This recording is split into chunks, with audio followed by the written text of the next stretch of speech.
এই আল্লাহ পাকের বান্দা, আল্লাহ পাক আপনাকে উম্মতে মুহাম্মাদি করেছেন।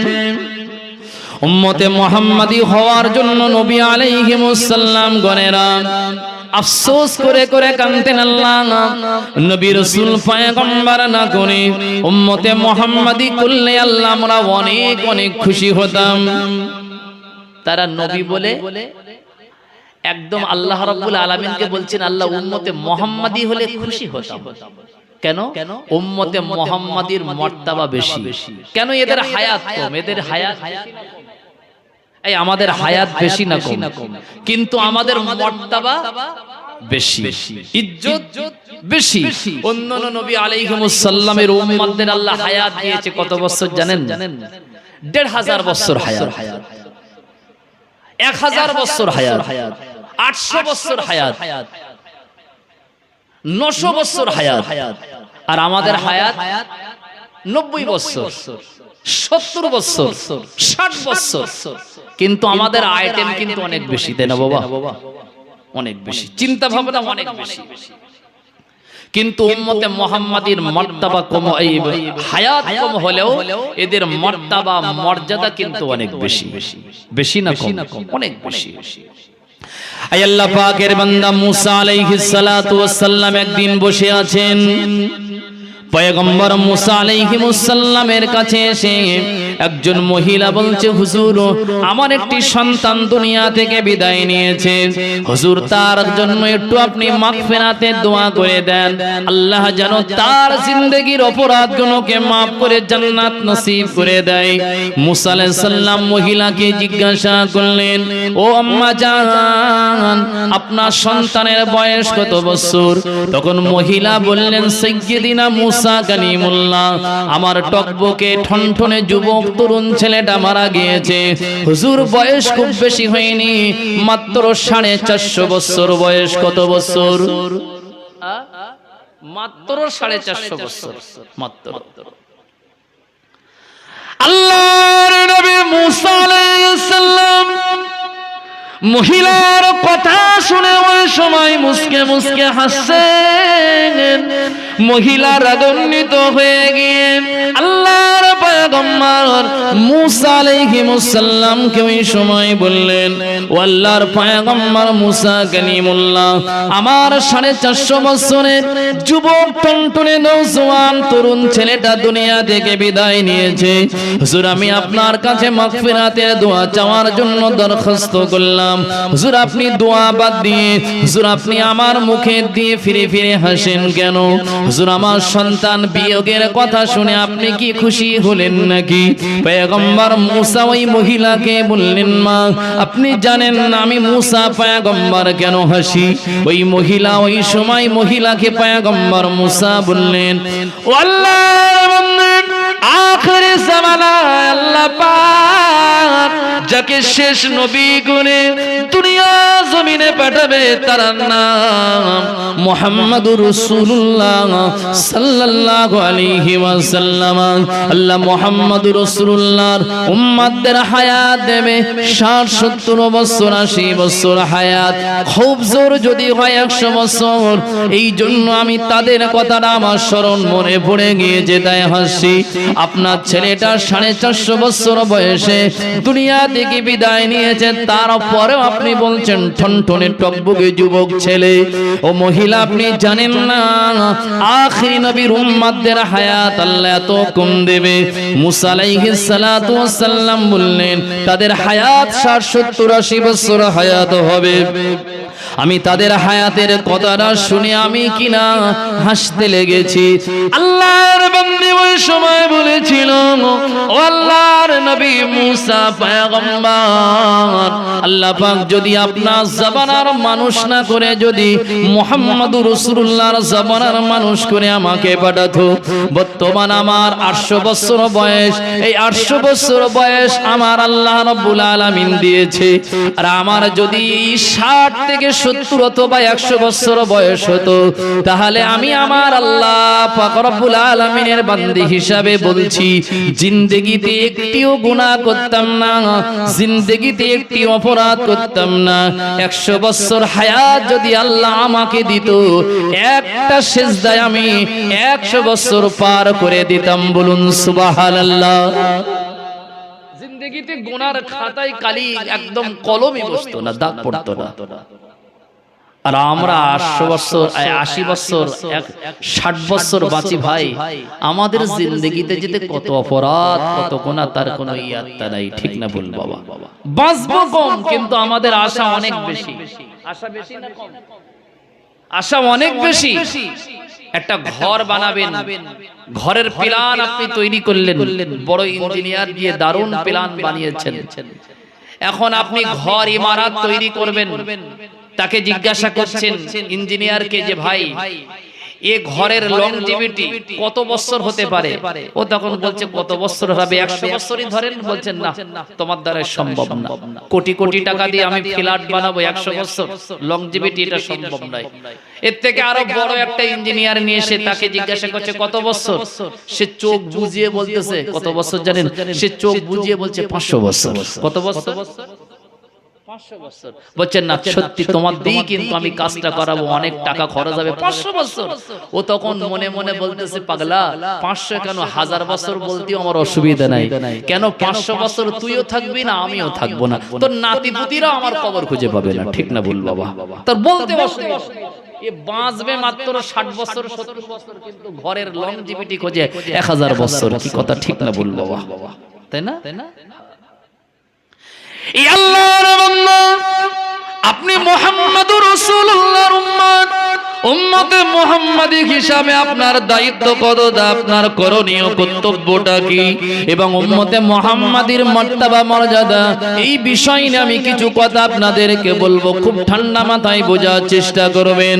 আল্লাহ পাক রব্বুল আলামিন মুহাম্মদুর রাসূলুল্লাহর উম্মতের হায়াত অনেক কম দিয়েছে বটে, কিন্তু আল্লাহর নবী সাল্লাল্লাহু আলাইহি ওয়াসাল্লাম বলেছেন ময়দানে মাশারে অন্যান্য নবীর উম্মতদের হায়াত হবে 1000 বছর, 800 বছর, 1500 বছর, কিন্তু তাদের আমল কিন্তু শূন্য হবে, তাদের কিনা নেকি আর সওয়াব অনেক কমতি হবে।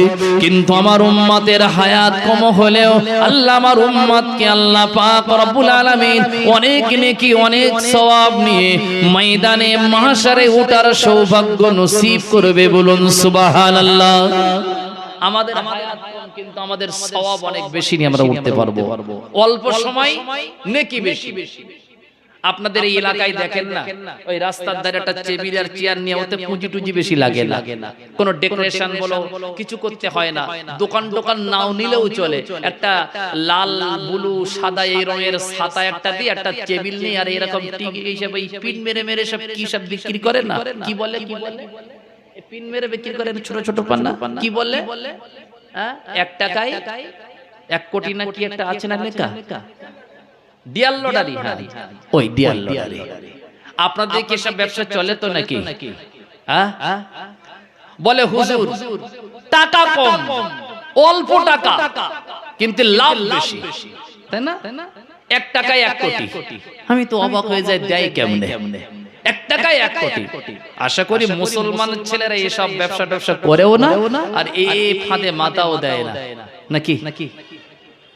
বাবাজি যাইবা হোক 1 টাকায় 1 কোটি, তাও টাকা কম কিন্তু কামাবো বেশি, এই চিন্তা ভাবনা অনেক যুবক কিন্তু শেষ হয়ে যাচ্ছে। আমরা বুঝতে পারছি না কত সংসার যে তছনছ হয়ে গেল, আমরা বুঝিও না বাবা।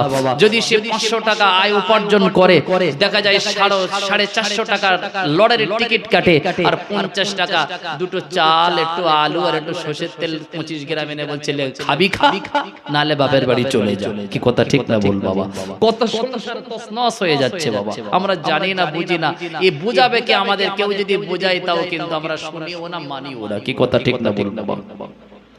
এক টাকায় 1 কোটি এ নিশাই মানুষ সমাজের আজ ছেলেগুলো যুবকগুলো এ নিশায় এরা আজকের জীবনটাকে কিন্তু তছনছ করে দিচ্ছে কিন্তু অল্প সময় লাভ যেমন বেশি উম্মতে মুহাম্মাদির সময় কম কিন্তু এদের সওয়াব হবে অনেক বেশি বলেছে কে মুহাম্মাদুর রাসূলুল্লাহ বলবেন হুজুর সে কেমন আমি এই কথাগুলো আমি আপনাদেরকে বলবো আপনারা অনেক লাভবান হতে পারবেন ইনশাআল্লাহ কিছু কিছু ছোট ছোট আমল দেব আমলগুলো আপনাদেরকে করতে হবে করা যাবে তো ইনশাআল্লাহ নাকি করা যাবে না অনেক লাভ হবে মরার সময় আমরা হুজুরদের কাছে দোয়া চাই হুজুর একটু দোয়া করবেন হুজুর একটু দোয়া করবেন আল্লাহ পাক রব্বুল আলামিন যেন আমার মওতের সময় ঈমানটা যেন সাথে নিয়ে যেন আল্লাহ আমার মওতটা নসিব করে ঈমান নিয়ে যেন কবরে যেতে পারে হুজুর একটু আমার জন্য দোয়া করবেন আর আমি হুজুর যদি দোয়া করি আর কবুল হয়ে যে তুমি ঈমানদার হিসেবে কবরে যাবে এটা কিন্তু ভুল চিন্তা ভাবনা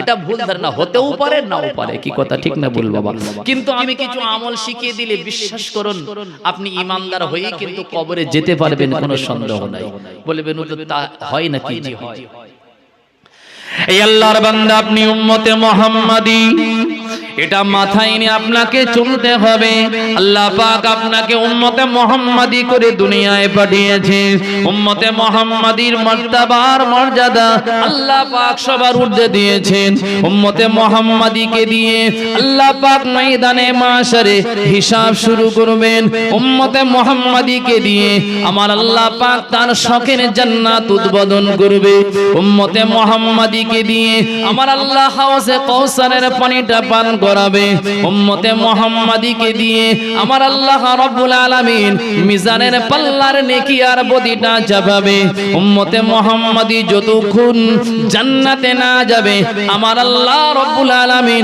জান্নাতের দুয়ার কিন্তু খুলবেন না বলুন সুবহানাল্লাহ উম্মতে মুহাম্মাদি আমি আপনি আমরা সবাই আবু জেহেল কিন্তু উম্মতে মুহাম্মাদি বিশ্বাস হয় না আবু জেহেল তবে উম্মত দুই রকম একটা হচ্ছে আম উম্মত একটা হচ্ছে খাস উম্মত তাই না বাবা আমরা হচ্ছে খাস উম্মত আর আবু জেহেল হচ্ছে আম উম্মত আবু জেহেল মার্কা হলে হবে না আবু বকর ওয়ালা হতে হবে কি হতে হবে কি হতে হবে আবু বকর ওয়ালা হতে হবে আবু বকর হলে কিন্তু আপনি কামিয়াবি আবু বকর হলে কিন্তু আপনি সাকসেসফুল আবু বকর হলেই কিন্তু আপনি কিন্তু আল্লাহ রাব্বুল আলামিনের প্রিয় বান্দা আর আবু জেহেল হলে কিন্তু আপনার জন্য কিন্তু অনেক বিপদ কি কথা ঠিক না বল বাবা এখন আবু জেহেল হবেন না আবু বকর হবেন চিন্তা ভাবনা আপনার আমি বললেই যে আপনি হয়ে যাবেন এমনটি না আপনি চিন্তা ভাবনা করুন আবু জেহেল হলে বেঁচে যাবেন আবু বকর হলে বেঁচে যাবেন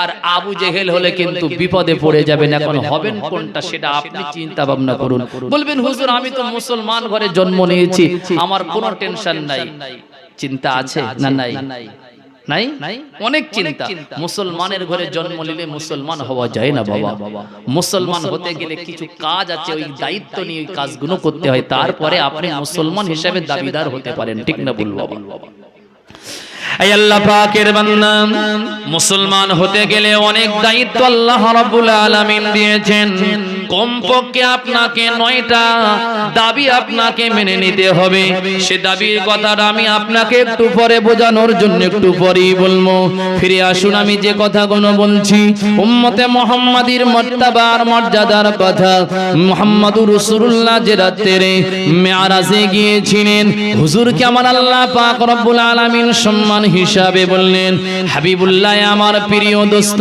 আপনি আমার আরশে আজিম আরশে মুহাল্লাতে এসেছেন হাবিব আপনি এসেছেন তাহলে আপনি একবার জান্নাতটা পরিদর্শন করে আসুন জাহান্নামটা পরিদর্শন করুন প্রিয় নবী মুহাম্মদুর রাসূলুল্লাহ জান্নাত পরিদর্শনের জন্য ভ্রমণের জন্য আল্লাহ আমার হাবিবুল্লাহকে জান্নাতের দিকে অগ্রসর হওয়ার আদেশ করলেন সাথে সঙ্গী হিসাবে জিবরাইল আমিন আলাইহিস সালাম ছিলেন বাবা আল্লাহর নবী জান্নাত ভ্রমণের জন্য পরিদর্শনের জন্য জান্নাতের দিকে যখন অগ্রসর হচ্ছিলেন আল্লাহর হাবিব সাল্লাল্লাহু আলাইহি ওয়াসাল্লাম ওই মেরাজের রাতে হুজুর আমার পবিত্র কান মোবারকে একটি আওয়াজ শুনতে পেলেন জান্নাতের ভিতরে যেন আল্লাহর কোন এক বান্দা যেন হেঁটে হেঁটে হেঁটে হেঁটে বেড়াচ্ছেন নিশুত রাতে একটা মানুষ হেঁটে হেঁটে বেড়ালে তার পায়ের আওয়াজ আমরা ঘরের ভিতরে যেমন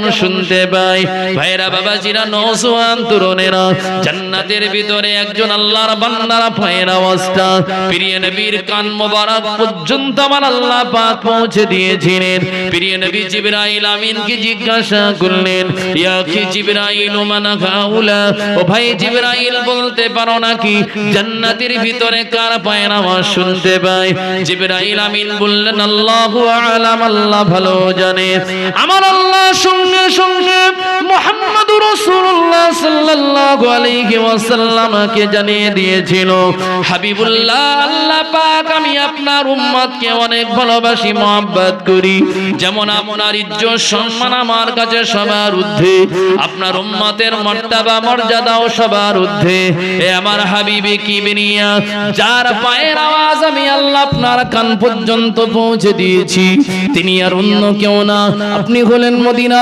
মুনাওয়ারা মসজিদুন নববীর আপনি ইমাম হবেন আপনার ওই মদিনার মসজিদুন নববীর যিনি মুয়াজ্জিন হবেন তার পায়ের আওয়াজ আমি আল্লাহ এর জন্য শুনিয়ে দিয়েছি আমি আল্লাহ আপনাকে যেমন মহব্বত করি আপনার মুয়াজ্জিনকেও আমি আল্লাহ ততটা মহব্বত করি আমি আল্লাহ পাক বোঝাতে যাচ্ছি আপনার উম্মতে মর্তবা আপনার উম্মতের মর্যাদাটা শোনানোর জন্য আমি আল্লাহ আপনাকে জানিয়ে দিতে চাই আমি আল্লাহ পাক জান্নাত উদ্বোধন করব সাইয়্যিদিনা হাফসি বিলাল রাদিয়াল্লাহু আনহুকে দিয়ে হাফসি বিলালকে দিয়ে আমি জান্নাত উদ্বোধন করব আমার আপনার উম্মত যতক্ষণ জান্নাতে কদম না রাখবে আমি কোন নবী আদম থেকে ঈসা রূহুল্লাহ পর্যন্ত কোন নবী রাসূল পয়গম্বরকে আমার আল্লাহ পাক জান্নাতে যাওয়ার আদেশ দেব না বলুন সুবহানাল্লাহ জান্নাত উদ্বোধন হবে উম্মতে মুহাম্মাদীকে দিয়ে আপনি হয়তো প্রশ্ন করতে পারেন হুজুর তাহলে মুহাম্মদুর রাসূলুল্লাহ যার শানে আল্লাহ গোটা দুনিয়া আসমানে যা কিছু আছে জান্নাত জাহান্নাম যাই বলেন না কেন যার ইজ্জতে আল্লাহ রাব্বুল আলামিন যার শানে আল্লাহ তৈরি করেছেন যার জন্য আল্লাহ সৃষ্টি করেছেন মুহাম্মদুর রাসূলুল্লাহ জান্নাতে আগে না গিয়ে বিলালকে আল্লাহ পাক জান্নাত দেবে কথাটা যেন কেমন কেমন লাগে কিন্তু এটা ভাববেন না যে আমার প্রিয় নবী মুহাম্মদুর রাসূলুল্লাহ সাল্লাল্লাহু আলাইহি সাল্লামের ইজ্জত সম্মান কমে যাবে এমনটি নয় আল্লাহ রাব্বুল আলামিন উম্মতে মুহাম্মাদীকে দিয়ে যদি জান্নাত উদ্বোধন করে তাহলে আমার নবীর মর্তবা বাড়বে না কমবে উম্মত তো আমার নবীর উম্মত কার উম্মত আমার নবীর অবশ্যই এখানে কোন নবী রাসূল পয়গম্বরকে দিয়ে নয় আল্লাহ উম্মতকে দিয়ে উদ্বোধন করা মানে এতে আরো আমার নবীর শান মান মর্তবা আরো বেড়ে যাবে বলুন সুবহানাল্লাহ সুবহানাল্লাহ তবে হাদিস শরীফের ভিতরে পড়েছি হুজুর সাল্লাল্লাহু আলাইহি সাল্লামকে আল্লাহ জান্নাতে পাঠাবেন সর্বপ্রথম আদেশ দেবেন প্রিয় নবী আপনি জান্নাতটা ভ্রমণ করুন আপনি জান্নাতটা পরিদর্শন করুন আপনি জান্নাতে একবার ঘুরে আসুন হুজুরকে যখন জান্নাতে পাঠানোর জন্য আল্লাহ আদেশ দেবেন তখন জান্নাতে একটি ঘোড়াকে সাজানো হবে ঘোড়া সুন্দর করে সজ্জিত করে প্রিয় নবীকে বলবেন হাবিব হে আমার দোস্ত আপনি ঘোড়ার উপরে সওয়ারি হন উঠে চড়ে বসুন ঘোড়ার উপরে প্রিয় নবী যখন উঠবেন তখন জিব হযরতে বিলাল হাবশিকে আল্লাহ আদেশ করে বলবেন বিলাল এ বিলাল চলে এসো আমার দোস্ত যে ঘোড়ার উপরে সওয়ারি হয়েছে ঘোড়ার লাগামটা মজবুত করে ধরো এখন আপনারাই বলেন যিনি ঘোড়ার উপরে বসে আছেন তার ইজ্জত বেশি না যিনি ঘোড়ার লাগামটা ধরে রেখেছেন তার ইজ্জত বেশি নিশ্চিত যিনি বসে আছেন তাই না এখন তো ঘোড়ার রাখাল বললেও ভুল হবে না তাই না বাবা নিশ্চয়ই যিনি বসে আছেন শাহেনশাহ তার ইজ্জত বেশি তাই না বাবা তার সম্মান বেশি এখন বিলাল তো কেবল মাত্র কি নবীজির ঘোড়ার রশিটা ধরেছেন যিনি রশি ধরেন তার ইজ্জত কোনোদিন সম্মান বেশি হতে পারেন না যিনি বসে থাকেন তার ইজ্জত তার সম্মান অনেক বেশি কি কথা ঠিক না বল আল্লাহ আমার নবীর ইজ্জত সম্মান কিন্তু কোনোদিন কমাবেন না বিলালকে যেদিন আমার আল্লাহ পাক সর্বপ্রথমে ডাক দেবেন কিতাবের ভিতরে এসেছে বিলাল থরথর থরথর করে কাঁপতে লাগবেন। আল্লাহ পাক রব্বুল আলামিন ওই সময় বলবেন, বিলাল, এ আমার বান্দা বিলাল, এমন করে তুমি কাঁপছো কেন? কেননা আল্লাহ যদি ময়দানে মাশারে কারো না কারো ডাক দেয় বাবা, এমনি তো ভয় আসে যাবে, কাঁপতে এমনি লাগবে কি লাগবে না? কেন আমার আল্লাহ পাকের ডাক মানে আমার হিসাব এখন শুরু হবে। সেদিন আমার আল্লাহ পাক বিলালকে বলবে, বিলাল কাঁপো কেন? তুমি তো আমার নবীর একজন গোলাম। নবীর গোলাম হলে তো তার কোনো চিন্তার থাকে না, ঠিক না ভুল? নবীর গোলাম হলে আর কোনো চিন্তা থাকে? একদিন হযরতে হুসাইন রাদিয়াল্লাহু আনহু আর হযরতে আব্দুল্লাহ উমরের বেটা, দুজনা বাচ্চা মানুষ খেলা করছিল। হুসাইন আর আব্দুল্লাহ খেলা করতে করতে হুসাইন রেগে গিয়ে আব্দুল্লাহকে বলছে, গোলাম, গোলামের বেটা, গোলাম, গোলাম চলে যা। গোলামের বেটা কথাগারে গোলাম, এই কথাটা কিন্তু আব্দুল্লাহর মনে কিন্তু অনেক কষ্ট পেয়েছে। আব্দুল্লাহ তখন খেলা বাদ দিয়ে ওমরের কাছে গিয়ে বলছে, আব্বা, হুসাইনের সাহস দেখেছেন? আপনাকে বলছে গোলাম আর আমি নাকি গোলামের বেটা গোলাম। ওমর বলছে, কথা সত্য করে বলে। আব্দুল্লাহ বলেছে? বলছে হ্যাঁ, সবার বলবো বলেছে। চলো হুসাইনের কাছে। হুসাইনের কাছে গিয়ে বলছে, হুসাইন, তুমি কি আমাকে গোলাম, আমার বেটাকে গোলামের বেটা গোলাম বললে নাকি? বলছে হ্যাঁ বলেছি, সত্য কথা বলেছি, সত্যি বলেছি। হযরতে ওমর বলছে, সাইন করো, সই করো, তুমি আমাকে যে গোলাম বললো। তখন আব্দুল্লাহ তখন মজা করে বলছিল, হুসাইন তুমি বুঝো না, আমার আব্বা তোমাকে সাইন সই করিয়ে নিয়েছে, কারণ তোমাকে বিচার দেবে আলী রাদিয়াল্লাহু আনহুর কাছে। কারণ আলী তুমি যদি পরে অস্বীকার হয়ে যাও, তাই অস্বীকার হওয়ার কোনো জায়গায় আর নাই। তোমাকে সাইন সই করে নিয়েছে মানে যাতে অস্বীকার না করতে পারো, তুমি আমার বাপকে গোলাম বললে তোমার সাহস তো কম না। এই কথাটা, এই সইটা করে নিয়ে হযরতে ওমর রাদিয়াল্লাহু তাআলা আনহু তিনি বাড়িতে গিয়ে আব্দুল্লাহকে গিয়ে বলছে, আব্দুল্লাহ, যদি আমার মওত হয়ে যায় বাবা আব্দুল্লাহ, এই সাইন সিগনেচার করা এই কাগজটা আমার কাফনের ভিতরে দিয়ে আমাকে কবর দিস বাবা। হযরত আব্দুল্লাহ বলছে, আব্বা কারণ? বলছে আমি যে নবীর গোলাম, তার কোনো ডকুমেন্টস, তার কোনো আপনার কিনা প্রমাণ ছিল না, কিন্তু আমি হুসাইনের কাছ থেকে প্রমাণ পেয়ে গিয়েছি আমি মুহাম্মদুর রাসূলুল্লাহ সাল্লাল্লাহু আলাইহি ওয়াসাল্লামের একজন গোলাম। বলুন সুবহানাল্লাহ। নবীর গোলাম হলে লাভ না লস? লাভ তো লাভ, অনেক লাভ, দুনিয়াতেও লাভ, আখিরাতেও লাভ। নবীর গোলাম। এই আল্লাহ পাকের বান্দা হযরত আব্দুল্লাহ জিজ্ঞাসা করলো, আমার আব্বা জান, এটা কেন আপনি কাফনের ভিতরে দিয়ে কবর দেওয়ার জন্য আদেশ করলেন? হযরত ওমর ওই সময় বলল, এ বেটা আব্দুল্লাহ, তোর জানা নাই ময়দানে মাশারে যদি আমার আল্লাহ পাক আমি ওমরকে দাঁড় করাবে, আমি ময়দানে মাশারকে অনেক ভয় পাই। আমি জানি না আমার নসিবে, আমার কপালে কি আছে। যদি আল্লাহ আমার কাছে হিসাব চায়, আমি ওমর তো হিসাব দিতে পারবো না। আমি ওমর আখিরাতকে ভয় পাই, আমি ওমর কবরকে ভয় পাই, আমি ওমর মাহশার ময়দানকে ভয় পাই। সেদিন যদি আমি হিসাব না দিতে পারি, আমাকে জাহান্নামীর আসামি বেনে যেতে হবে। আল্লাহ পাক আমাকে যদি জিজ্ঞাসা করবে, ওমর তুমি দুনিয়ার জমিনে কি করেছিল, একবার আমাকে বলো, আমি ওমর সেদিন বলবো, আল্লাহ বলতে পারবো না, আল্লাহ আপনার হিসাব দেওয়ার মতন আমার সাহস নাই রব্বুল আলামিন। তবে এতটুকু বলতে পারি, আমি দুনিয়ার জমিনে আপনার হাবিবের একজন নগণ্য গোলাম ছিলাম। আল্লাহ পাক রব্বুল আলামিন যদি বলে আমার নবীর গোলাম ছিলে, তার প্রমাণ সেদিন এটাই হবে আমার প্রমাণ। যদি আমি আল্লাহ পাকের দরবারে হুসাইনের এই কথাটা নিয়ে আল্লাহকে যদি বলতে পারি, আর আল্লাহ যদি আমার বলে, ওমর হুসাইন তোমাকে সাক্ষী দিয়ে গোলাম বানিয়েছিল আমার হাবিবের, এই আমার ওমর তুমি চলে যাও, আমার হাবিবের গোলাম হওয়ার কারণে আমি আল্লাহ তোমাকে মাফ করে দিলাম। ওরে আব্দুল্লাহ রে, আমি ওমর সেদিন কিনা এই কথাটার কারণে হয়তো আমি আমার জিন্দেগীর সব অপরাধীর মাফ হয়ে যাবে, আমি আল্লাহ পাকের হিসাব থেকে রেহাই পেয়ে যাব। তাই আমার মওতের সময় এটাই আমার কাফনের ভিতর দিয়ে কবর দিবি। ভাইরা বাবাজিরা, নবীর গোলাম হওয়ার কথা বলছি মামা। হযরতে বিলাল থরথর করে কাঁপছে। কাঁদছে। আল্লাহ পাক ডাক দিয়ে বলেছিল, ওরে বিলাল তুমি এমন কোনো কাঁদছো কেন? তুমি তো আমার নবীর গোলাম। সত্যি বিলাল তো সেদিন নবীর গোলাম ছিল মামা। বিলাল হাবশী রাদিয়াল্লাহু তাআলা আনহুকে উমাইয়া যখন কিনা তার লোকজনকে দিয়ে মক্কার জমিনে বালুগাছির উপর দিয়ে গরম বালুর উপর শুইয়ে দিয়ে বিলালকে যখন কিনা মারছিল চাবুক দিয়ে, বিলালের শরীর দিয়ে রক্ত ফিনকি দিয়ে বার হচ্ছিল। বিলাল একটু বলেছিল আমাকে তৃষ্ণায় পানি দেওয়া হোক। বিলালকে পানি দেওয়া হয়নি, হযরতে বিলালের বুকের উপর পাথর চাপিয়ে দেওয়া হয়েছিল।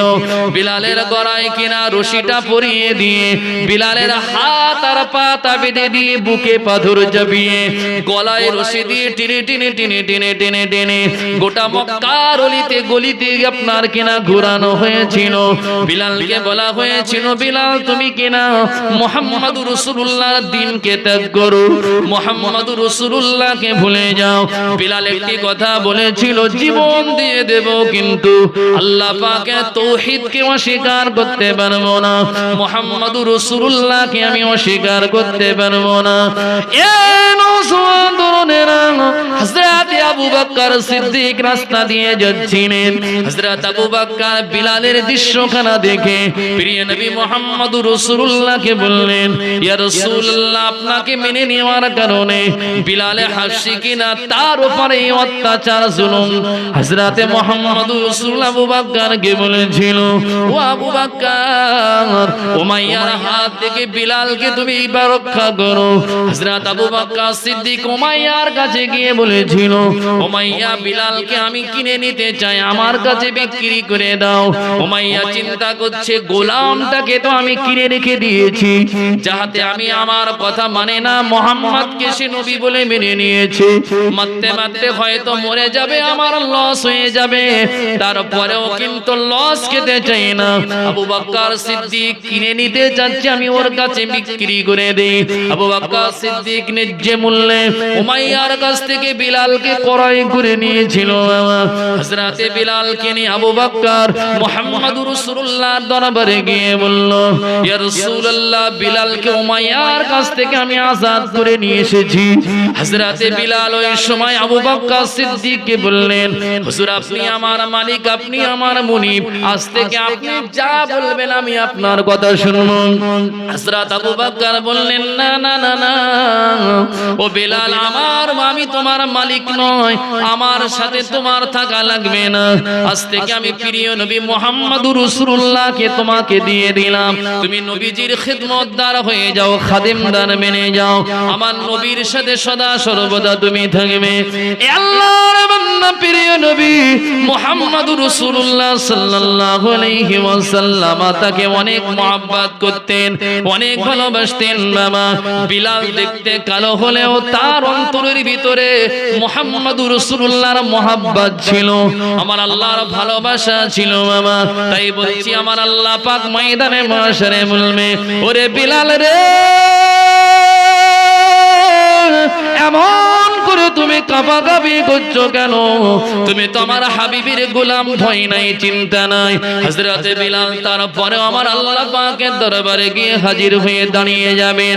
আমার আল্লাহ বিলালকে ডাক দিয়ে বলবে, এ আমার বান্দা বিলাল রে, চলে যাও, আমার হাবিব যে ঘোড়ার উপরে সওয়ারি হয়েছে, ঘোড়ার লাগামটা ধরে নিয়ে তুমি আমার হাবিবকে নিয়ে জান্নাতে চলে যাও। কিতাবের ভিতরে এসেছে বাবা, আল্লাহ পাক উম্মতে মুহাম্মাদীকে দিয়ে জান্নাত উদ্বোধন করবে। বিলাল সর্বপ্রথমে জান্নাতে কিভাবে যাবে? প্রিয় নবী মুহাম্মদুর রাসূলুল্লাহ ঘোড়ার পিঠে সওয়ারি হবে। বিলালকে যখন আমার আল্লাহ আদেশ করবেন, বিলাল কিন্তু রাসূলুল্লাহর আগে টেনে টেনে ওই ঘোড়াটা টেনে টেনে নিয়ে যাবেন। বিলাল হাবশী চিন্তা করবে, যাকে সৃষ্টি না করলে আল্লাহ জান্নাত সৃষ্টি করতেন না, আসমান জমিন সৃষ্টি করতেন না, আরশে আজিম কি আমার আল্লাহ সৃষ্টি করতেন করতেন না।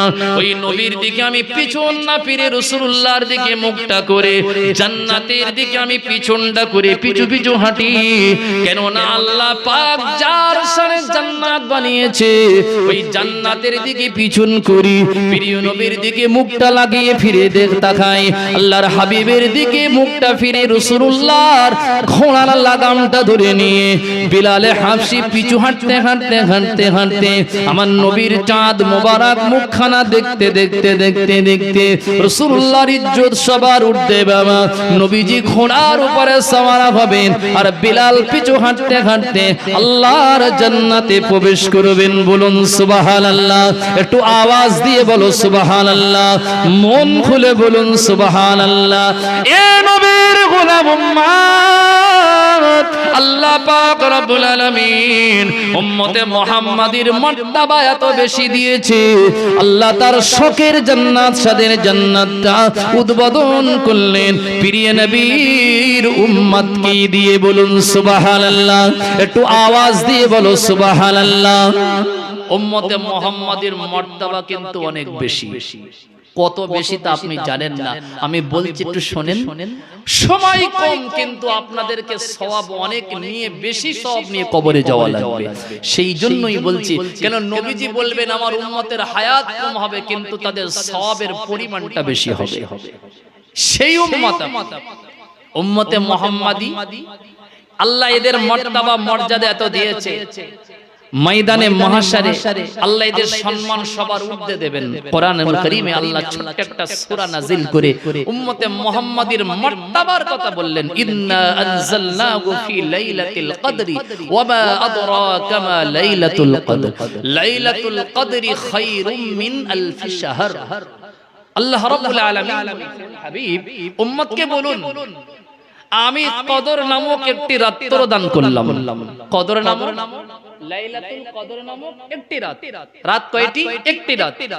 একটি রাত যদি কেউ জাগ্রত অবস্থায় একটা রাত যদি ইবাদত করে, আল্লাহ রাব্বুল আলামিন বললেন হাজার রাত জাগ্রত অবস্থায় ইবাদত করলে যে সওয়াবের হকদার বানবে অন্যান্য নবীর উম্মতগণেরা আল্লাহ রাব্বুল আলামিন আপনার উম্মতের মর্যাদা মর্যাদা স্বরূপ এক রাত ইবাদত করবে উম্মত আপনার, আর সওয়াব দেব আমি আল্লাহ হাজার রাতের। সুবহানাল্লাহ, একটু জোরে বলুন না সুবহানাল্লাহ। উম্মতে মুহাম্মাদি হলে লাভ না লস?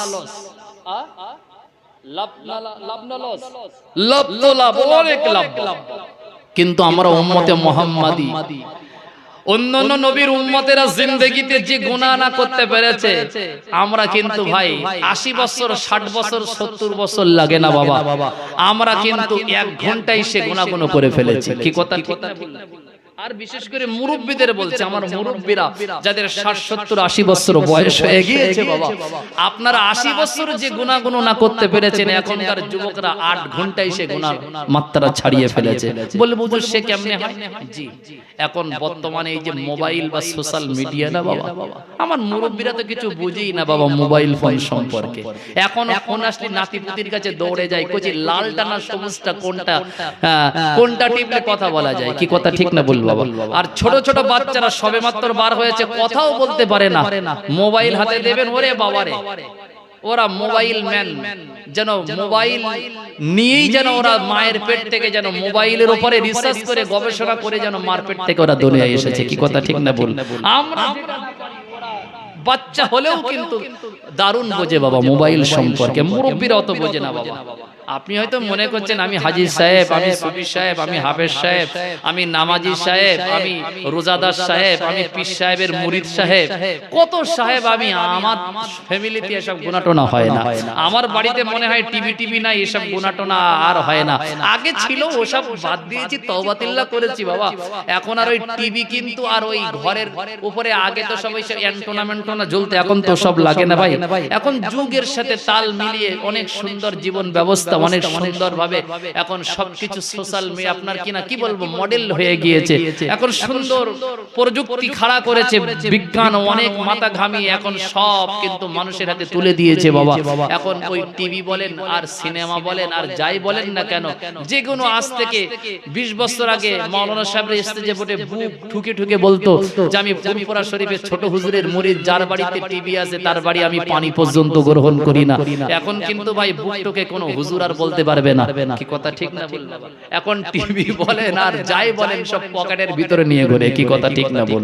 সব পকেটে। এখন কোন হুজুর আর এখন বলবে আমি ছোট হুজুরের মুরিদ, আমি ওইসব ওই টিভি যাদের বাড়ি আছে ওদের বাড়ি পানি পর্যন্ত গ্রহণ করি না, ওসব খাওয়া টাওয়া যাবে না, হারাম। আগে বলেছিল, এখন আর বলেও কিন্তু হুজুর নিজেই ধরা পড়ে যাবে, কি কথা ঠিক না বল? আর বলা যাবে না। এখন গোটা সমাজ এমন ভাবে চলছে, বিশ্বাস করুন মুসলমানদের ঈমান কিন্তু ভাই ধরে রাখা অনেক কষ্টকর। এজন্য রাসূলুল্লাহ বলেছেন আখিরি জামানায় কচুর পাতায় হাতের আগুনের উপরে আগুন রাখা সম্ভব হবে, কিন্তু মুসলমানদের ঈমান রাখা কিন্তু সম্ভব হবে না, কি কথা ঠিক না বলবো? ঈমান রাখাটা কিন্তু অনেক কষ্টকর। আপনি চেষ্টা করলেও আপনি একজন ভালো মানুষ, কিন্তু আপনার ছেলেটা, যুবক ছেলেটার হাতে যে বিরাট বড় ফোন, ওদের ঠান্ডার সময় ক্যাতা কম্বল মুড়ি দিয়ে যে কি দেখে চাচা তুমি জানো না। এখন আর মোবাইল চালানোর জন্য শিক্ষিত হওয়া লাগে না, শিক্ষিত হওয়া লাগে না, লিখতে হয় ইংরেজি স্পেলিং যে লিখতে হয়, ওয়ার্ড গুলো যে লিখতে হয়, ওসব কিছু লাগে না বাপ, আপনি জানেন না, মুখে বললেই হয়ে যায়, কি কথা ঠিক না বল? মুখে বললে চলে আসে। সমাজ কি রে বাবা! এই জন্য ঈমান বাঁচানো কিন্তু অনেক কষ্টকর। ঈমান কিন্তু সবথেকে দামি জিনিস। ঈমান সবথেকে দামি জিনিস না বাবা? সাহাবা রাদিয়াল্লাহু আলাইহিম আজমাইন তারা দুনিয়ার সবকিছু দিতে রাজি হয়েছিল, কিন্তু রাজি হয়নি ঈমান দিতে, কি কথা ঠিক না বল বাবা?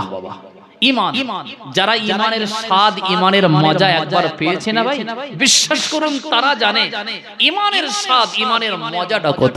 কিন্তু আমরা যে ঈমানদার, আমরা ঈমানদার বলে দাবিদার হলেও ঈমান আছে কি নাই ওটা পরের কথা, কিন্তু ঈমানের স্বাদ কি আমাদের ভিতরে আমরা কিন্তু কেউ জানিও না, কেউ বুঝিও না, কি কথা ঠিক না বল বাবা? যারা ঈমানের স্বাদ পেয়েছে তারা ঈমানের প্রতি তাদের গুরুত্ব ছিল, কিন্তু আমরা ঈমানদার বলে দাবিদার, কিন্তু ঈমানের স্বাদ আমাদের ভিতরে নাই বাবা। আসলে ঈমান আছে কি নাই এটা সন্দেহের ভিতরে আছে। এই আল্লাহ পাকের বান্দা, চলো না গিয়ে যাই উম্মতে মুহাম্মাদির কথা বলছি মামা। আমি যে কথাটা বলতে বলতে চলে গিয়েছিলাম, আম্মা জান আয়েশা সিদ্দিকা রাদিয়াল্লাহু আনহাকে আল্লাহ নবী এক সময় বলেছিল, আয়েশা উম্মতে মুহাম্মাদির মার্তবা তুমি জানো না? আল্লাহ পাকের ফেরেশতা জিবরাইল এসে আমাকে কানে কানে যেন বলে গেল, হুজুর আপনি চিন্তা করবেন না, আপনার উম্মত নিয়ে চিন্তিত হবেন না, আপনার উম্মতের দায়িত্ব তোমার আল্লাহ নিয়ে নিয়েছে, আপনার উম্মতের মার্তবা মর্যাদা আল্লাহ পাক রব্বুল আলামিন উম্মতে মুহাম্মাদিকে দিয়েছে। আপনি জানেন না আপনার একটা উম্মতের মার্তবা হবে 20,000 ছাগলের গায়ে যত লোম আর পশম রয়েছে, এতগুলো ঝুনো জাহান্নামী গুনাহগার বান্দা বান্দিকে শাফাতি করে তারা জান্নাতে নিয়ে যাবে, বলুন সুবহানাল্লাহ। আল্লাহর নবী বলছে, আয়েশার নাম শুনতে চাও? নাম কান্না, নাম কান্না মন চাই ওই ব্যক্তির নামটা শোনার জন্য। আপনাদের তো মন চাই, চাই কি চাই না? আল্লাহর নবী বললেন, ও বিবি আয়েশা, ওই মানুষটার কথা আমি তোমাকে শোনাবো। বর্তমান এই সময় সে আমার জিন্দেগি, আমার জামানার একজন মানুষ, উম্মতে মুহাম্মাদি হিসাবে সে আমাকে নবী বলে স্বীকৃতি দিয়েছে, আমাকে আখেরি পয়গম্বর বলে মেনে নিয়েছে, কিন্তু জিন্দেগিতে আমার দরবারে এসে বসে আমার জবানের কথা শোনার সৌভাগ্য তার হয়নি, সশরীরে আমার দেখার সৌভাগ্য তার হয়নি। আল্লাহর নবী ওই মানুষটার কথা বোঝানোর জন্য আয়েশাকে বলছিলেন, হযরত ওমর, আবু বকর, উসমান, আলী, তালহা যখন বসেছিল, আল্লাহর নবী মুহাম্মদুর রাসূলুল্লাহ মদিনার মসজিদুন নববীতে আসহাবে সুফফা সাহাবায়ে রাদিয়াল্লাহু আলাইহিম আজমাইনরা বসেছিলেন। আসহাবে সুফফাতে সাহাবাদের সামনে আমার নবী দ্বীন ও শরীয়তের কথাগুলো বোঝাচ্ছিলেন। আল্লাহর নবী মুহাম্মদুর রাসূলুল্লাহ হঠাৎ চক্ষুদয় বন্ধ হয়ে গিয়েছিল, হুজুরের জবানের কথা বন্ধ করে দিয়েছিল। আল্লাহর নবী চুপ করে বসে রইলেন, নড়াচড়া করেন না, আল্লাহর নবী কথা বলেন না, আল্লাহর নবী চক্ষুদয় খোলেন না, চুপ করে এমন করে বসে আছেন। সাহাবারা ভয় পেয়ে গেলেন, নবীজি কথা বলতে বলতে কথা কেন বন্ধ করে দিলেন? হযরত আবু বকর ডুকরে কেঁদে উঠে আমার নবীকে বলল, ইয়া রাসূলুল্লাহ, আপনি চক্ষুদয় খোলেন। হুজুর, আপনি চোখটা মেলে একবার আমার দিকে তাকান।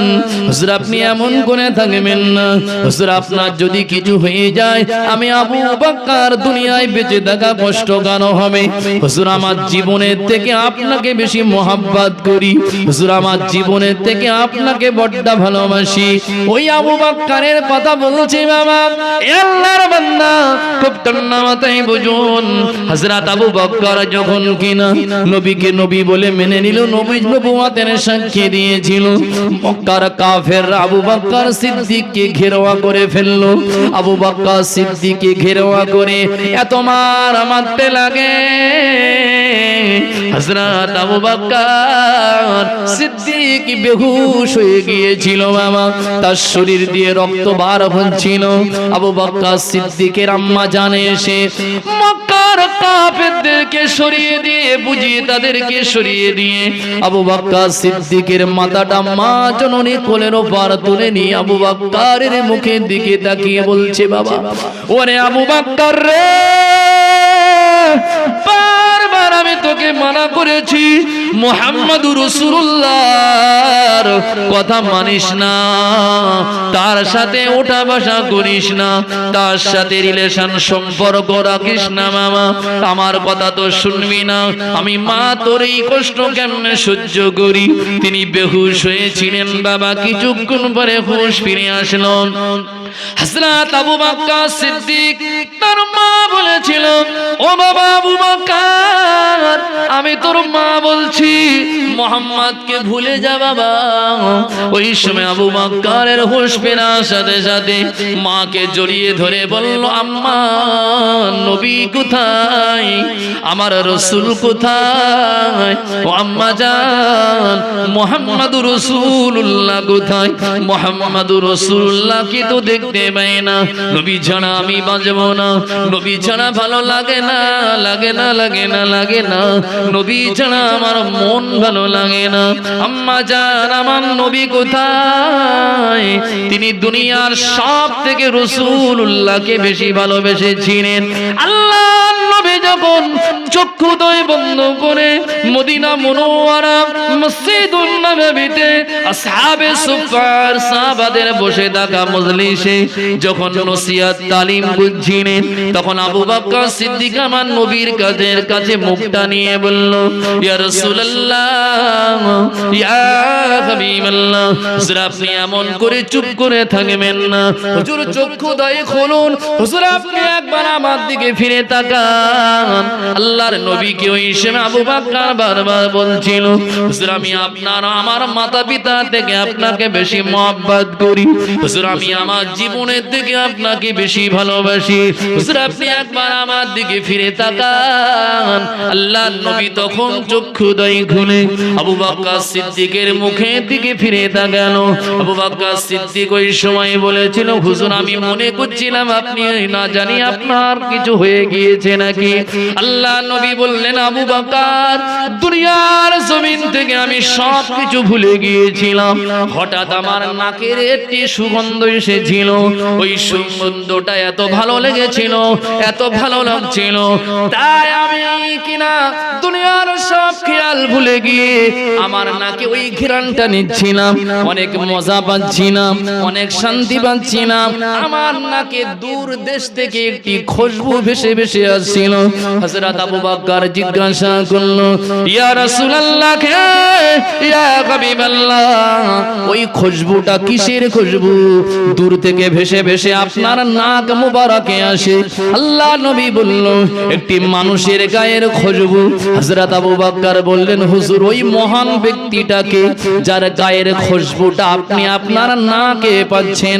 আল্লাহ নবী বললেন, ও বাবা আবু বকর সিদ্দিক, তার গায়ের খুশবুটা, যার গায়ের খুশবুটা আমি পাচ্ছি, জীবনে কোনোদিন আমাকে সে দেখিনি, আমিও তাকে সশরীরে কোনোদিন দেখিনি বাবা। তার গায়ের খুশবুটা আল্লাহ আমার নাক পর্যন্ত পৌঁছে দিয়েছে। সে তোমাদের মতন আমার দরবারে বসে আসহাবে সুফফাতে আমার তালিম শুনেনি, আমার পেছনে ইক্তেদা করে নামাজও পড়েনি, আমার চেহারাটা সশরীরে সে দেখতে পায়নি, তবে আমি রাসূলুল্লাহ তাকে ভালোবাসি, সেও আমাকে ভালোবাসে। তিনি হলেন আশিকে রাসূল। জোরে বলুন সুবহানাল্লাহ। হযরত আবু বকর বললেন, হুজুর সে আপনাকে কেমন ভালোবাসে, জীবনে আপনার দরবারে এসে বসতে পারেনি, আপনাকে দেখিনি, এ কি ভালোবাসা। আল্লাহর নবী বললেন, ও আবু বকর, আমি রাসূলুল্লাহ বলছি, তার ভালোবাসা যদি দাড়ি পাল্লার একদিকে রাখা হয়, আমার সমস্ত সাহাবাদের ভালোবাসা দাড়ি পাল্লার অপর দিকে যদি চাপিয়ে দেওয়া হয়, আমি নবীজি বলছি তার ভালোবাসার পাল্লাটা ভারী হয়ে যাবে। কিন্তু আমার জগৎ জিন্দেগিতে আমার দরবারে সে কোনোদিন এসে তোমাদের মতন বসে বসে আমার জবানের কথা শুনিনি বাবা, কিন্তু তার ভালোবাসা অনেক বেশি। ভালোবাসার দিক থেকে তার পাল্লা ভারী, আর ইবাদতের দিক থেকে যদি পাল্লা ভারী হয়, আমলের দিক থেকে কার পাল্লা ভারী হবে গো? হযরত আবু বকর সিদ্দিক। বলুন না সুবহানাল্লাহ। আবু বকর সিদ্দিক। আম্মা আয়েশা একদিন আল্লাহর নবীকে বলছিলেন, ইয়া রাসূলুল্লাহ, সবথেকে দুনিয়াতে কার নেকি বেশি? আসমানের চাঁদ যত পরিমাণ, তারা যত পরিমাণ, এত পরিমাণ নেকি কি কারোর নামায় আমলে আছে? আল্লাহর নবী বললেন, আয়েশা আছে গো, আছে। তখন আয়েশা সিদ্দিকা ভাবছেন, আছে মানে আমার আব্বা ছাড়া আর কেউ হবে না। তখন আল্লাহর নবীকে জিজ্ঞাসা করলেন, আয়েশা হুজুর, আসমানের তারকারাজি যত পরিমাণ, এত পরিমাণ নেকি বা সওয়াব কার নামায় আমলে? আল্লাহর নবী বললেন, তিনি আর অন্য কেউ না, তিনি হলেন হযরত উমর রাদিয়াল্লাহু তাআলা। হযরত মায়েশার মনটা একদম ছোট হয়ে গেল। বিবির অবস্থা স্বামী বুঝতে পারে কি পারে না বাবা? মনটা কাচুমাচু করলেন যে আমার আব্বাজির নাম না বলে, হযরত আবু বকর সিদ্দিকের নাম না বলে উমরের নাম বলল। হযরত আবু বকর সিদ্দিক সাহাবাদের ভিতরে সবথেকে মর্তবা, মর্যাদা, ইজ্জত, সম্মান তার বেশি না বেশি না? সবথেকে বেশি না বাবা? অনেক বেশি। তিনি অনেক বেশি বেশি আমল করতেন, অনেক বেশি বেশি। কোন সাহাবা রিদওয়ানুল্লাহি আলাইহিম আজমাইন তার আমলের ঊর্ধ্বে যেতে পারতেন না। একদিন হযরত ওমর রাদিয়াল্লাহু তাআলা আনহু তিনি নিয়ত করলেন যে আবু বকর সিদ্দিক সবথেকে সেরা আমলে, ইজ্জতে, নেকিতে, সওয়াবে সবথেকে সেরা। রাসূলুল্লাহ যার আমলের কথা বলেন, যার সওয়াব আর নেকি, যার আমল দাড়ি পাল্লার একদিকে রাখলে আমাদের সকলের আমল ইবাদত যদি দাড়ি পাল্লার অপর দিকে রাখা হয়, নবী বললেন তার আমলের পাল্লা ভারী হয়ে যাবে। আবু বকর সিদ্দিক সর্বশ্রেষ্ঠ। তা আমি ওমরও এমন একটা আমল করব, এমন একটা ভালো কাজ করব যেন আবু বকর সিদ্দিকের ঊর্ধ্বে যেতে পারি। সুবহানাল্লাহ। এই যে নিয়ত ভালো না খারাপ বাবা? আমি অমুক ব্যক্তির থেকে বেশি বেশি ইবাদত করব, এই নিয়ত করা ভালো না খারাপ? তার থেকে আমি বেশি বেশি কোরআন তেলাওয়াত করব, এই নিয়তটা ভালো না খারাপ? অবশ্যই ভালো। আবু বকর সিদ্দিকের ঊর্ধ্বে আমি যাব আমলের দিক থেকে, আমি আবু বকরকে তার থেকে বেশি আমল করব। নিয়তটা কার? হযরত ওমর রাদিয়াল্লাহু আনহু। তিনি কি নিয়ত করলেন? আল্লাহর নবী বললেন, অসুস্থ মানুষদের বৃদ্ধ এবং বৃদ্ধা মানুষ তাদের সেবা করা, অসুস্থ মানুষদের সেবা করা, এটা কিন্তু বড় একটা সওয়াবের কাজ। হযরত ওমর রাদিয়াল্লাহু তাআলা কি করলেন? তিনি নিয়ত করলেন, এই এলাকায় যত গরীব, যত আপনার কিনা দুর্বল বুড়ো বুড়ি রয়েছে, বৃদ্ধ বৃদ্ধা রয়েছে, যারা দুধ থেকে পানি এনে ব্যবহার করতে পারে না, আমি ওমর প্রত্যেক রাত্রি জেগে জেগে জেগে জেগে তাহাজ্জুদের নামাজ না পড়ে আমি মানুষের সেবায় আমার এই সময়টা কাজে লাগাবো। কি করব? আমি রাতের অন্ধকারে তাদেরকে ওই দুধ থেকে পানি এনে, কুয়া থেকে পানি এনে তাদের ঘরের সামনে আমি হাজির করে দেব। সকালবেলা উঠে তারা যদি পানি দেখে আমার জন্য দোয়া করবে, আর না জানি আল্লাহ রাব্বুল আলামিন অনেক খুশি হয়ে যাবে। এটা একটা ভালো কাজ, যে আমলটা আবু বকর জিন্দেগি, আবু বকর সিদ্দিকের নামায় আমলে এই ইবাদত, এই সওয়াবটা নাই, যেটা আবু বকর সিদ্দিকীর জিন্দেগিতে নাই, আমি ভিন্ন একটা আমল, ভিন্ন একটা ভালো কাজ করে আমি কিন্তু আবু বকরের ঊর্ধ্বে যাব। সুবহানাল্লাহ। তিনি নিয়ত করলেন আগামী কাল থেকে শুরু করব। যাদের ঘরে পানি এনে দেওয়ার মতো লোক নাই, অসুস্থ জয়ীফ দুর্বল মানুষ, আমি তাদের ঘরে সব রাতের অন্ধকারে কেউ জানবে না, আমি পানি এনে রেখে দেবো, তারা সকালবেলা পানি পেলে অনেক খুশি হয়ে যাবে। মরুভূমি তো ভাই পানির সংকট, পানির কষ্ট, কি কথা ঠিক না বল বাবা? যারা হজ পাকে গিয়েছেন, আল্লাহ আমাকেও 2 বার নিয়ে গিয়েছে হজ্জে বাইতুল্লাহ, যারা গিয়েছেন আপনারা জানেন মরুভূমিতে এখন তো ভাই পানি তবু পাওয়া যায়, কিন্তু যারা তায়েব ভ্রমণ করেছেন, যারা বদরে গিয়েছেন, তারা বুঝতে পারছেন পানির অনেক সংকট। যেখানে সেখানে আপনি ওযু করতে পারবেন না, পানি পান করার, যেমন আমাদের এখানে সব জায়গায় পানি পান করার জন্য পানি পাবেন, কিন্তু মরুভূমিতে কোনো পানির ব্যবস্থা নাই, পানি পান করা অনেক কষ্ট পাই, পানি ওখানে কিন্তু অনেক সংকট, অনেক কষ্টকর। তো হযরত ওমর রাদিয়াল্লাহু আনহু তখন নিয়ত করলেন কুয়া থেকে পানি এনে তাদের ঘরের সামনে রেখে দেব, সকাল হলে পানি পাবে আর আমার জন্য দোয়া করবে, আল্লাহ খুশি হয়ে যাবে যে আমার সৃষ্টি জীবকে খেদমত করছে আমার বান্দা ওমর। হযরতে ওমর নিয়ত করলেন আগামী কাল থেকে, নিয়ত করে বসলাম যে আগামী কাল থেকে পানিগুলো নিয়ে তাদের ঘরের দরওয়াজার সামনে হাজির করে দেব। আমি যে আমলটা করব, হযরত আবু বকর সিদ্দিকের জিন্দেগিতে নামায় আমলে আমলটা কিন্তু থাকবে না। পরের দিন নিয়ত করে গভীর রজনীতে সবাই যখন ঘুমিয়ে বললেন, ছদ্মবেশী ওমর বার হলেন। মামা হযরতে ওমর ঘরের দরওয়াজার সামনে, সবাই ঘরের দরওয়াজার সামনে হাজির হলেন। যারা অসুস্থ, জয়ীফ, দুর্বল, বৃদ্ধ বৃদ্ধা মানুষ, তাদের ঘরের দরওয়াজায় সকাল সকাল রাতের অন্ধকারে পানি পৌঁছে দেবে। হযরত ওমর নিয়ত করলেন এই কাজটা করব, আল্লাহ খুশি হয়ে যাবে। হযরত ওমর যখন পানির পাত্রের কাছে গিয়ে হাজির হলেন, তিনি দেখতে পায় আমার যাওয়ার আগে তাদের বাড়ির পারের পাত্রগুলো কোন এক ব্যক্তি এসে পানি ভর্তি করে রেখে দিয়ে চলে গিয়েছে। বলুন সুবহানাল্লাহ।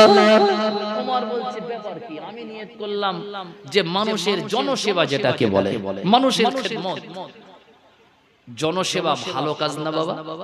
মানুষের সেবা করা এটা খারাপ না ভালো? অবশ্যই ভালো কাজ, অবশ্যই ভালো কাজ। সে কোন ধর্মের, কোন জাতির দেখার দরকার নাই।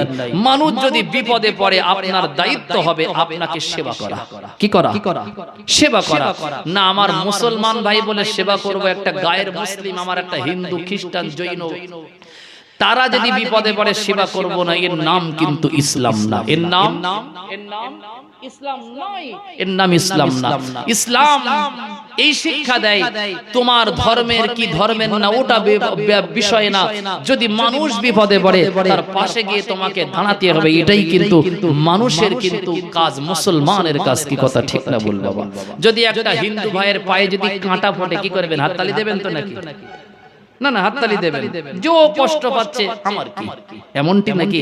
রাসূল বললেন না, তুমি মুসলিম হতে পারবে না যদি তুমি তার এই কষ্টে যদি তুমি আনন্দ পাও, তুমি একজন মুসলিম নও। কি করবে? তোমার সাধ্য দিয়ে, তোমার সমস্ত শক্তি দিয়ে তার পায়ের কাঁটাটা টেনে বার করা। কি কথা ঠিক না বল? এখন হাত দিয়ে বার করতে পাচ্ছেন না, কি করবেন? চলে আসবেন তো নাকি? না, যদি সম্ভব হয় আপনার দাঁত, পাতলা জিনিস যদি আপনার হাতে না কুলোয়, তাহলে দাঁত দিয়ে তার পায়ের নিচেই মাথা ঠেকিয়ে আপনার দাঁত দিয়ে কাটা টেনে বার করতে হবে। এটা হচ্ছে একজন মুসলমান হিসেবে এটা আপনার ঈমানি দায়িত্ব। কি দায়িত্ব? কি দায়িত্ব? ঈমানি দায়িত্ব।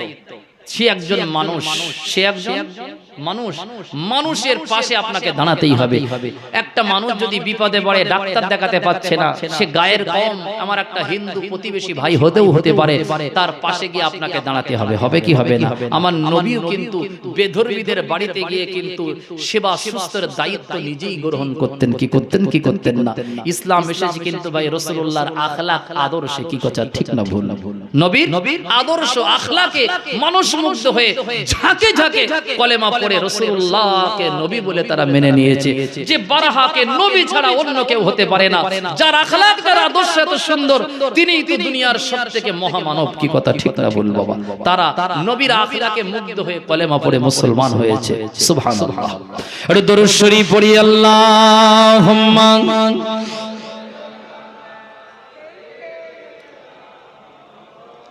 মন ভরে মন খুলে ওয়ালা আলী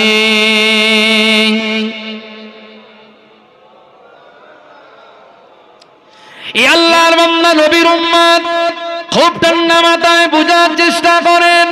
হযরত ওমর রাদিয়াল্লাহু আনহু তিনি নিজে চিন্তা করলেন আজ নাই পানি ভর্তি করে দিয়ে চলে গেল, আগামীকাল এর আসার আগে আমি পানি ভর্তি করে দিয়ে চলে যাব, এই আমলটা কাউকে করতে দেব না, তবে আমি ফলো রাখবো। এই কাজটা কার কাজ কে করে যায়?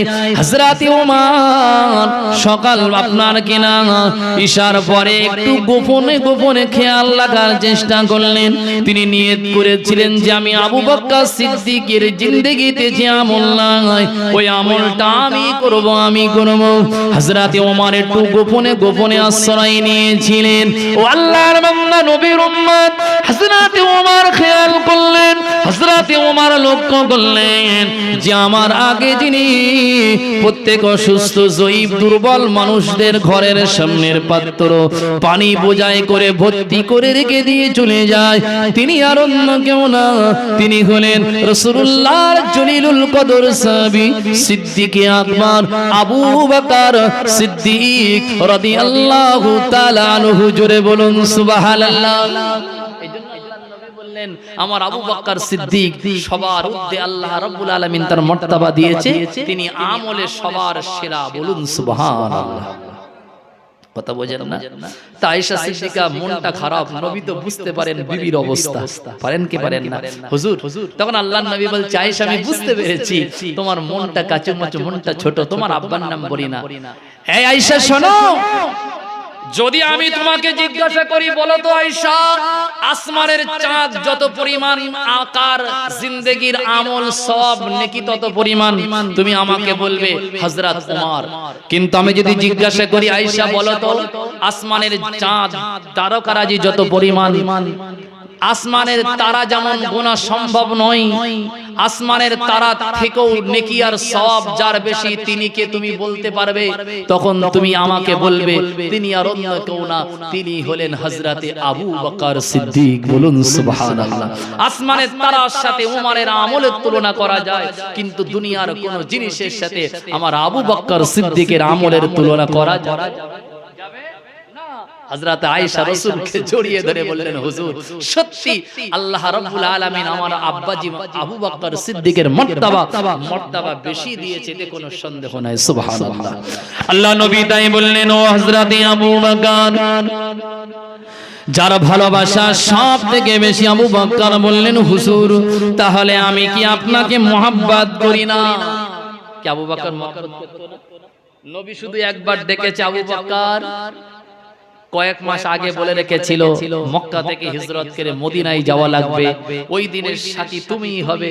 হযরত আবু বকর সিদ্দিক সেই দিন থেকে আল্লাহর কসম কোনদিন তিনি বিছানায় শয়ন করেননি, পিঠটা ঠেকাননি, ওই দরওয়াজায় পিঠটা ঠেকিয়ে সমস্ত সামানগুলো গুছিয়ে নিয়ে বসে থাকতেন। কখন রাসূলুল্লাহ এসে আমাকে ডাকবে আবু বকর বলে। বলুন সুবহানাল্লাহ।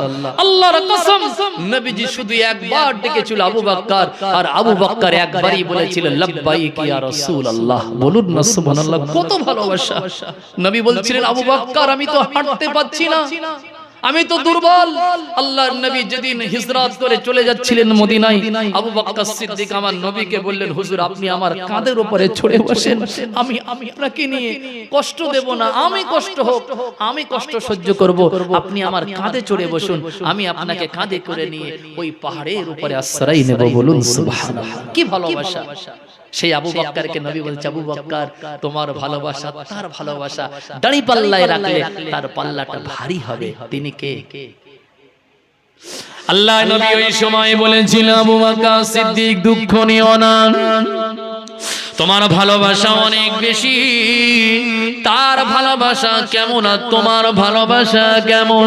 ও আবু বকর একবার তোমাকে বোঝানোর জন্য বলছি শোনো, আমি এখনো পর্যন্ত তোমার গালের উপরে আর নিচে দাঁতগুলো দেখতে পাই, সে আমাকে এতটা ভালোবাসে, আমার মহব্বতে একটাও দাঁত তার গালে নাই। হযরত আবু বকর বলল হুজুর তাহলে আমার দাঁত আছে বলে আমি আপনাকে কি ভালো ভালোবাসি না, তার গালে দাঁত নাই মানে আপনাকে কি ভালোবাসে? হুজুর আমি বুঝতে পারছি না। আল্লাহ নবী বলেছিল, ওরে আবু বকর রে,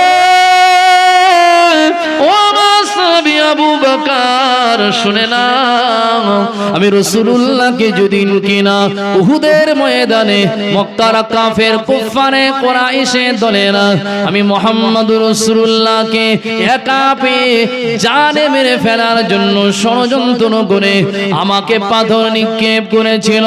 ওই উহুদের ময়দানে আপনার কিনা ডিক্লিয়ার প্রচার হয়েছিল, মুসলমানদের নেতা ও নবী মুহাম্মদুর রাসূলুল্লাহ শহীদ হয়ে গিয়েছে। কি প্রচার হয়নি? সবাই জেনেছিল মুহাম্মদুর রাসূলুল্লাহ আর দুনিয়ায় নাই, এটাই সবাই জানে। হযরতে তালহা রাদিয়াল্লাহু আনহু আমার নবীর জন্য জীবনকে উৎসর্গ করে দেওয়ার জন্য তিনি সামনে এসে ঢাল স্বরূপ দাঁড়িয়েছিল। রাসূলুল্লাহকে কোলে করে নিয়ে সাহাবা হযরতে যায়েদ আর হযরতে আবু তালহা আমার নবীকে একটি গোপন জায়গাতে নিয়ে রেখে দিয়েছিল। আল্লাহর নবী সাল্লাল্লাহু আলাইহি সাল্লাম শহীদ হয়ে গিয়েছে, এটা রটে গিয়েছিল। মদিনার সমস্ত মহিলারা মদিনার ঘর বাড়ি ছেড়ে তারা রাস্তায় বার হয়ে তারা কাঁদতে লাগে, ইয়া রাসূলুল্লাহ, ইয়া হাবিবাল্লাহ, ইয়া রাসূলুল্লাহ, ইয়া হাবিবাল্লাহ বলে ডুকরে ডুকরে কাঁদছে। কিছু কিছু মানুষ বলছে, কাঁদো কেন? তোমার স্বামীরা তো উহুদের ময়দানে শহীদ। বলছে, ওটা জিজ্ঞাসা করি না, আগে বলো আমার রাসূল কেমন, রাসূল কেমন আছে। আবার কিছু দূর যাওয়ার পরে মহিলার কানে আরেকজন যেন শোনাচ্ছিল, তোমার সন্তান তো উহুদে শহীদ। বলছে, ও শোনার কথা আমি জিজ্ঞাসা করি না, আমাদের জানের নবী কেমন আছে, রাসূলুল্লাহর কথাটা একবার আমাকে শোনে। মদিনার মহিলারা রাস্তায় দাঁড়িয়ে গিয়েছে, আমাদের স্বামীকে আমরা ঘরে ঢুকতে দেব না, আমাদের স্বামীকে আমরা আর আমাদের ঘরে নেব না যদি আমাদের রাসূলুল্লাহকে সামনে না এনে দেয়, আল্লাহর নবীকে যদি আমাদের দেখার সুযোগ না হয়, আল্লাহর কসম স্বামীকে ঘরে প্রবেশ করতে দেব না। মদিনার সাহাবীরা আল্লাহর নবীকে মুহাব্বত করতেন বলে তারা স্বামীর কথা ভাবেনি, বাবা সন্তানের কথা ভাবেনি, তারা নবীর জন্য পাগল হয়ে গিয়েছিল। অনেক কথা আল্লাহর নবী মুহাম্মদুর রাসূলুল্লাহকে মক্কার কাফেরেরা পাথর ছুঁড়ে ছুঁড়ে মেরেছিল। হুজুরের দান্নান মোবারকটা উহুদের ময়দানে শহীদ হয়ে গিয়েছিল। মামা পাথরটা গিয়ে লেগে গিয়েছিল, রাসূলুল্লাহর দাঁত মোবারকটা ভেঙে গিয়েছিল।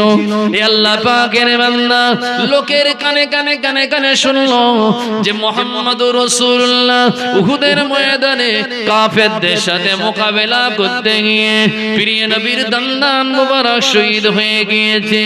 এই না মনে করে আশিকে রাসূল যার নাম হলো হযরতে ওয়াইস কুরুনি, জুড়ে বলুন সুবহানাল্লাহ। শুনেননি হযরত ওয়াইস কুরুনি?